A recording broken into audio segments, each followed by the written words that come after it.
Okay, hi, Haley here. Um, I'm getting ready to do some work today. I'm building some content for an offering that's coming out soon, hopefully. Um, but this morning I had a really nice reflective flow about something that I wanted to share, and I thought, well, I haven't made a video in a while, so why not do it that way? Let's see how it goes. And what I was bringing to language this morning was something that just really blows me away about this intuitive art practice stuff, right? And what I mean by that is when we really commit to it as a practice and we start to see how it kind of changes, not just kind of, it really does change how we interact with the rest of our life. So one of those ways that it does this that I think is just like miraculous and so there's so much potential there, especially once we start to understand it, is how these types of practices affect our memory. And I like to think of our memory as something like a muscle, right? We don't always think of it like that, but it is definitely something that we can build. And I'm not just necessarily talking about the memory of experiences or sequence of events that we've been through. I'm talking about the memory of feelings, because feelings can be such a strong compass in this life. We certainly know when we feel something that we don't want to feel, when it's suffering. We certainly know when we feel something that is good and we want more of. We know how it feels when we are fearful. We know how it feels when we are relaxed and not holding back and open, or at least we can know. And that's one of the things that this intuitive practice helps us work on, is re-identifying the very essence of those feelings in our bodies in front of the page or the easel. And as we do that, we create a memory literally in our cells and in our bodies that we can then pull out of our little medicine bag or toolbox when we're out in the world and we're facing something and we notice that we're not responding in a way that we ideally want to, or that's in alignment with who we want to be or how we want to grow. So for instance, and we all know the power of memory, right? When you smell something or you hear a song or you pick up an old journal, and you turn to a page and it's maybe was a really sad time or something, and it takes you back there. And it doesn't just take you back to the memory of the sequence of events. It takes you back inside of you to the feeling, the power of that feeling that you had at that time. Whether it was fear or sadness or joy or elation or freedom or sorrow and struggling and grief and all of that, it can take you back to that feeling with a trigger or conscientious awareness of pulling that memory to trigger that feeling in your body. Okay? So if I'm in front of my painting, for instance, right? And there's a gamut of emotions that you can go through when you do intuitive work. And it's on either end of the spectrum, right? You know, we get really hard on ourselves. Our critics show it big time. And then we can have these moments of pure freedom and bliss, and where we're really fully expressing ourselves without thinking at all about all the fears and what's it going to look like and what are other people going to think and blah, blah, blah, blah, blah. So we get to always kind of be somewhere along that spectrum. And throughout a piece, for me, I know it's kind of all over the place on that spectrum throughout each piece that I do. And in that, I get to start to identify how those things feel in my body. And so if, for instance, let's say for me, like when fear starts to come up or my critic starts to come in, I have a very strong physical reaction in my body, physiologically, in my back, my low back. I start to know that I'm not in alignment because my back starts to tell me that, all right? But then if I'm in a moment where I'm really expressing something and it's just coming out of me and it's pure and I feel connected to source, right? When I'm really feeling that, I'm not thinking about it. But you get these moments of awareness. You get these moments of awareness that it's timeless, that this is bigger than all that thinking chatter. And it's a spacious feeling. And that's a feeling too.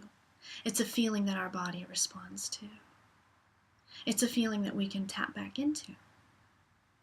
And we can tap back into it by practicing our practice, right? And noticing what we're feeling in our body when we're feeling it, okay? So I'm looking at this piece of artwork that I'm doing, and I can't believe I just put that color in there. I ruined the whole freaking thing. And then I just start going all up in my head, right? And I'm being really hard on myself, blah, blah, blah, blah, blah. Then I can take a moment and step back and say, okay, this is interesting. How's my body feel? This is how my body feels. My back is hurting. My shoulders are tense. I need to drop them. I got the furrow in my brow, whatever it is for you. My stomach feels jittery. I don't even want to be here. That's how it feels. I want to run, So that's how that feels. So then what do I got to do? Well, I got to step through the fear. I got to stick with it.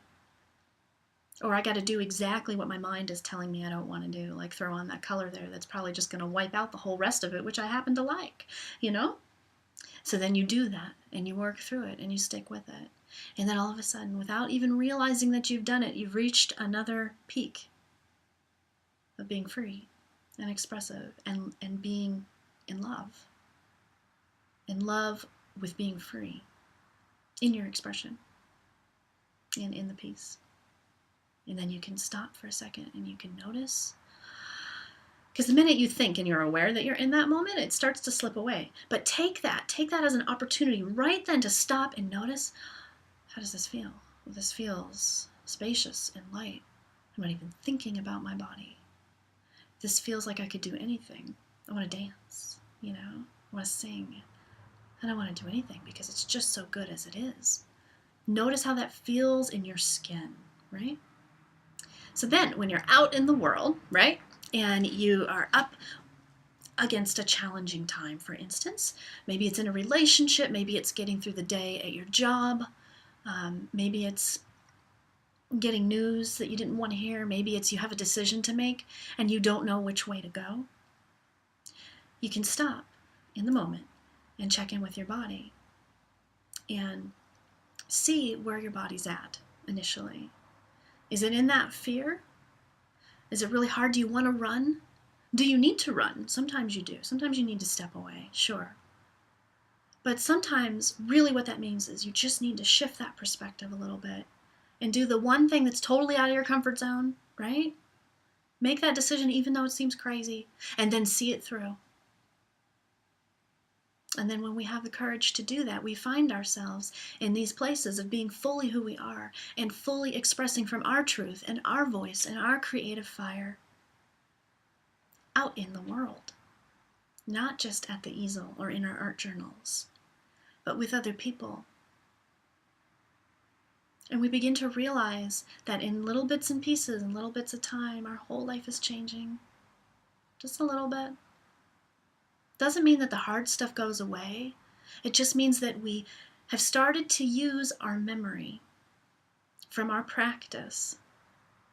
I will literally actually think in really hard moments, I will go back to, in my mind, in my memory, I will go back to what it feels like to work on a painting that was a good transformative session for me.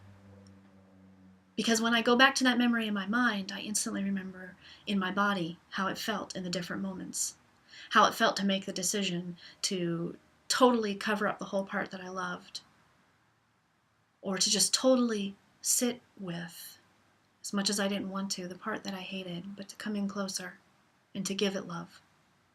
I will tap into those moments, and just by taking my memory there of the event, the memory begins to rise in my cells and in my body.